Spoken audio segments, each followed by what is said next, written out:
Hello everyone. इस video में हम करने वाले हैं जलवायु। जलवायु जो है चैप्टर नंबर 4 है। मौसम तथा जलवायु के जो तत्व हैं जैसे तापमान हो गया, वायुमंडलीय दबाव, पवन, आर्द्रता, वर्षण एक ही होते हैं। मानसून शब्द की व्युत्पत्ति जो है अरबी शब्द मौसम से हुई है, जिसका शाब्दिक अर्थ है मौसम। मानसून का अर्थ एक वर्ष के दौरान वायु की दिशा में ऋतु के अनुसार परिवर्तन है। भारत की जलवायु को मानसूनी जलवायु कहा जाता है। इस प्रकार की जलवायु मुख्यतः दक्षिण तथा दक्षिण पूर्व एशिया में पाई जाती है। किसी भी क्षेत्र की जलवायु को नियंत्रित करने वाले 6 प्रमुख कारक हैं: अक्षांश, तुंगता, ऊंचाई वाले दाब, पवन तंत्र, समुद्र से दूरी, महासागरीय धाराएं तथा उच्चावच लक्षण। महासागरीय जो धाराएं होती हैं समुद्र से तट की ओर चलने वाली हवाओं के साथ तटीय क्षेत्रों की जलवायु को प्रभावित करती है। उदाहरण के लिए कोई भी तटीय क्षेत्र जहां गर्म या ठंडी जलधाराएं बहती हैं, वायु की दिशा समुद्र तट की ओर हो, तब वह तट गर्म या ठंडा हो जाएगा। देश के लगभग आधा भाग कर्क वृत्त के दक्षिण में स्थित है, जो उष्णकटिबंधीय क्षेत्र है। कर्क वृत्त के उत्तर में स्थित शेष भाग को उपोष्ण कटिबंध कहते हैं। भारत के उत्तर में हिमालय पर्वत है। इसकी औसत ऊंचाई लगभग 6000 मीटर है। भारत का तटीय क्षेत्र भी विशाल है, जहां अधिकतम ऊंचाई लगभग 30 मीटर है। भारत में जलवायु तथा संबंधित मौसम अवस्थाएं निम्नलिखित हैं: वायु दाब, धरातलीय पवनें, ऊपरी वायु परिसंचरण, पश्चिमी चक्रवाती बिछोह, उष्णकटिबंधीय चक्रवात। कोरियोलिस जो बल होता है पृथ्वी के घूर्णन के कारण उत्पन्न आभासी बल को कोरियोलिस बल कहते हैं। इस बल के कारण पवनें उत्तरी गोलार्ध में दाहिनी ओर तथा दक्षिणी गोलार्ध में बाईं ओर विक्षेपित हो जाती हैं। इसे फेरेल का नियम भी कहते हैं। जेट धाराएं ये एक संकरी पट्टी में क्षोभ मंडल में अत्यधिक ऊंचाई 12000 मीटर से अधिक वाली पश्चिमी हवाएं होती हैं। इनकी गति गर्मी में 110 किलोमीटर प्रति घंटा एवं सर्दी में 184 किलोमीटर प्रति घंटा होती है। बहुत सी अलग अलग जेट धाराओं को पहचाना गया है। उनमें सबसे स्थिर मध्य अक्षांशीय उपोष्ण कटिबंधीय जेट धाराएं हैं। जेट धाराएं लगभग 27 डिग्री 30 डिग्री उत्तर अक्षांशों के बीच स्थित होती है, इसलिए इन्हें उपोष्ण कटिबंधीय जेट धाराएं कहा जाता है। पूर्वी जेट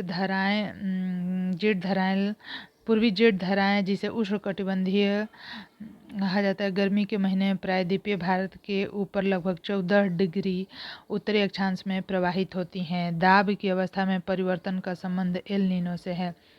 एल नीनो ठंडी पेरू जलधाराओं के स्थान पर अस्थायी तौर पर गर्म जलधाराओं के विकास को एल नीनो का नाम दिया गया है।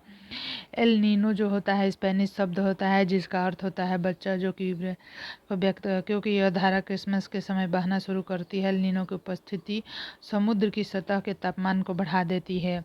मानसीराम विश्व का सबसे अधिक वर्षा वाला क्षेत्र है, जहाँ स्टेलेग्माइट और स्टेलेकाइट गुफाओं के लिए प्रसिद्ध है।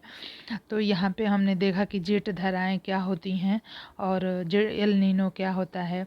मानसीराम में सबसे अधिक वर्षा होती है। मानसीराम में जो विश्व की सबसे ज़्यादा वर्षा होती है, ठीक है, तथा यह जो है स्टेलेग्माइट या स्टेलेक्टाइट गुफाओं के लिए प्रसिद्ध है। एल नीनो स्पेनिश शब्द है, जिसका अर्थ होता है बेबी क्राइस्ट को व्यक्त करता है। एल नीनो जो है ठंडी पेरू जलधाराओं के स्थान पर अस्थायी तौर पर गर्म जलधारा के विकास को एल नीनो का नाम दिया गया है। दाब की अवस्था में परिवर्तन का संबंध एल नीनो से है। पूर्वी जेट धाराएं जिसे उष्णकटिबंधीय जेट धाराएं कहा जाता है, गर्मी के महीने में प्रायद्वीपीय भारत के ऊपर लगभग 14 डिग्री उत्तरी अक्षांश में प्रवाहित होती है। जेट धाराएं जो है 27 डिग्री उत्तर अक्षांशों के बीच होती हैं। यहाँ पे जेट धाराएं ये संकरी पट्टी में क्षोभ मंडल में अत्यधिक ऊंचाई 12000 मीटर से अधिक वाली पश्चिमी हवाएं होती हैं। इनकी गर्मी 110 किलोमीटर प्रति घंटा एवं सर्दी में 184 किलोमीटर प्रति घंटा होती है। ठीक है, फेरवेल का नियम क्या होता है, कोरियोलिस बल क्या होता है। पृथ्वी के घूर्णन के कारण उत्पन्न आभासी बल को कोरियोलिस बल कहते हैं। पृथ्वी के घूर्णन के कारण उत्पन्न आभासी कोरियोलिस बल कहते हैं। इस बल के कारण पवनें उत्तरी गोलार्ध में दाहिनी ओर तथा दक्षिणी गोलार्ध में बाईं ओर विक्षेपित हो जाती हैं। इसे फेरेल का नियम भी कहा जाता है। जो कोरियोलिस बल है, ठीक है, जो कोरियोलिस बल है यह एक आभासी बल है और यह जो है पृथ्वी के घूर्णन के कारण आभासी बल उत्पन्न होता है।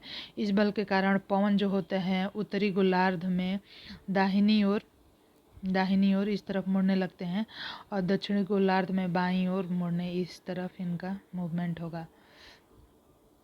यह अगर नॉर्थ पोल है, यह साउथ पोल है, तो इसमें दाहिनी तरफ इस तरह से घूर्णन होगा और इसमें जो है इस तरह से घूर्णन होता है। तो इस तरह से ये चलते हैं, ठीक है। तो आपको वीडियो कैसा लगा ज़रूर से बताएं। चैनल को सब्सक्राइब करें, लाइक करें और शेयर करें। यह जो है जलवायु है, इसके जो क्वेश्चन आंसर हैं इसको हम लोग समझेंगे नेक्स्ट वीडियो में इसे हम समझेंगे, ठीक है। धन्यवाद।